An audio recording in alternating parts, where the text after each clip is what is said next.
Hello and good afternoon to everybody. Welcome back to our convention. Since everybody has eaten something, we see the things very clear now. To me, light in my eyes has returned. See everything and everybody. A warm welcome once again to our afternoon session of today's Tuesday. And I'm honored to moderate its first part. And due to the time schedule, of course, the so-called discussion will be shortened, very strongly, I think, shortened. So let's go immediately, starting with the first paper presented to us. And this is a paper that comes from collaborators and colleagues from this house here, from Slobodan Mandić himself, and two of his colleagues, Tijana, Kovčić, and Jelena, Nikolić. Yours is the floor. Hello to everyone once again. At the very beginning, some kind of introduction at our presentation of newest achievement in the frame of digital activities in our archives. At the very beginning, I would like to emphasize the significance of Belgrade as an archival center and a center for historical researches.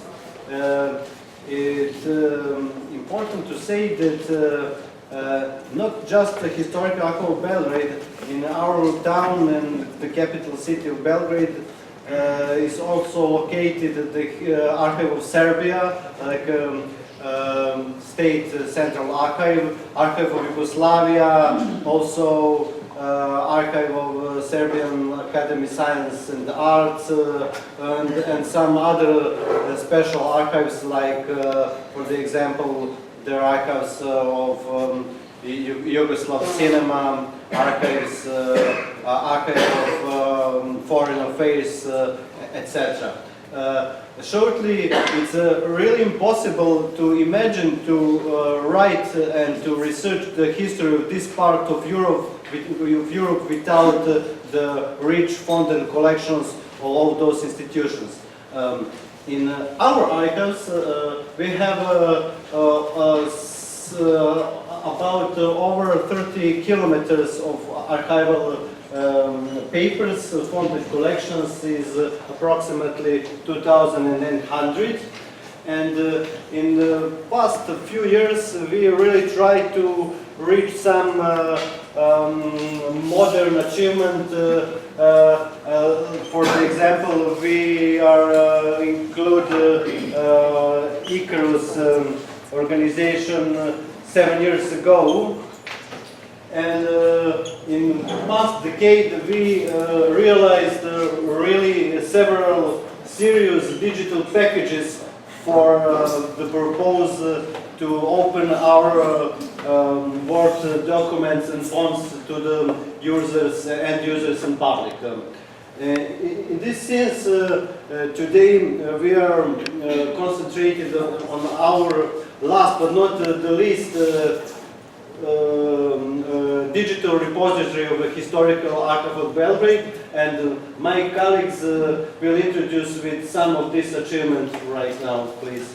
First, hello, I'm Tijana, and I will tell you about our international projects and cooperation. The cooperation that we are really proud of, it was the first bigger one. It was completed in 2017, and it was with the US Holocaust Memorial Museum. In this cooperation, researchers from the museum selected our material that was related to Holocaust. They analytically described it, and then we digitized it, we scanned it, and then connected it with analytical descriptions. In this cooperation, in return, the museum donated to the archives the latest Bukai scanner, which we at the moment found to be ideal for digitization of archival material. And in this process, we digitized more than 30,000 pages. This is the example of the material that was digitized. And all digital material was integrated in already existing systems in the museum in Washington, and later in Yad Vashem in Jerusalem, and the researchers there are now using this material. And another international project that we are very proud of was also from 2017. It was escalating into Holocaust, financed by the European Commission. And we implemented this project. We were lead applicants, and our partners were from Serbia, Croatia, Sweden, and the Netherlands. Our task as the archives, we had to create a database of victims killed in Seinush, the concentration camp. It was a German Nazi camp for Jewish children, women, and old men. We gathered from the research 3,500 names out of 6,000 victims. And for every victim in the database, we provided first and last name, father's name, age, profession, in some cases their pre-war address in Belgrade. And we gathered in a database that is on our website. It's searchable in English and in Serbian. And then we went, let's say, a step forward, and we started research. We wanted to reconstruct their pre-war life for as many people as we could, for as many victims that we could, or at least to find some trace that they left in our pre-war funds. In this research, we gathered their grades from school, their plans for when they were building houses, and we scanned it all, and then we joined it to the victims that were in the database, and all of this material is now available on our website. More about our digitization projects, my colleague Jelena will tell you about. Well, from 2004, the Archives created its own web-oriented modular information system, contains all registers of archival material, from accession register to the list of funds and collections, processed archival material according to International Archive Standard, information about researchers in reading room and registry office, specific searchable databases, library registers, and statistics. Website was created in 2007, and today it represents the starting point for our users. It has 4 subdomains. Since archived documents have different formats, from card registers and technical documentation to cadastral projects, maps, birth and death registers, also their paper quality differs. And since sorting and processing of the archival material is long-lasting and complicated process, digitization is being implemented systematically and mainly on fonts and parts of fonts that have been completely arranged and processed, following the directives for digitization of cultural heritage in the Republic of Serbia issued by the Ministry of Culture and Information, but also consulting international guidelines which provide instructions for each phase of the process based on the positive experience. The government of the Republic of Serbia in last several years considers the process of digitization to be one of most important national priorities.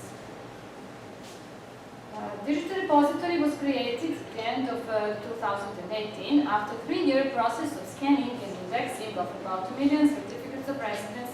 Citizens who lived permanently for some time or just visited Belgrade and Zemun from 1922 until 1952.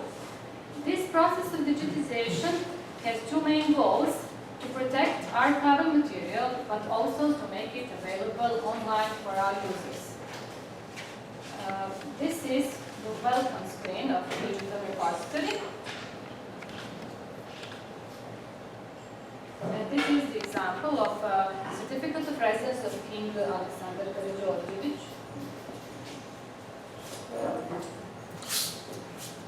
From 2018, we also started process of digitization of birth, death, and marriage church registers. These registers, one processed and scanned, are being uploaded on the repository periodically. It is projected that by the end of the current year, digital repository will offer online for users all 500 church registers kept in the archives.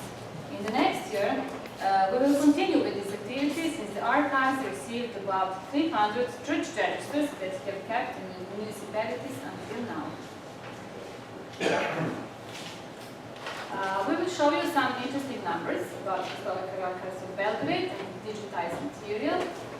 You can see the number of fonts. You can see the digital repository. We have about 2 million citizens' cards, certificates of residence, and today we have 271 church register books. In subdomain escalating into Holocaust, Tijana already said about it.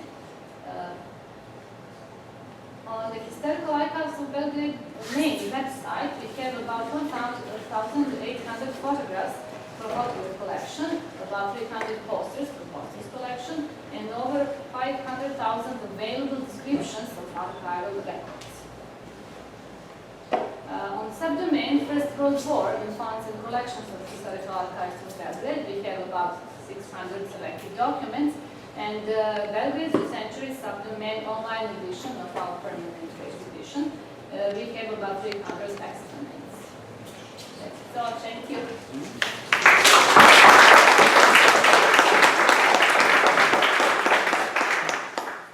Well, thank you to you, and now it's my turn to first of all apologize, since I forgot to say the name of your paper, which of course was on the digital repository of the Historical Archives of Belgrade, so I'm so sorry. Thank you.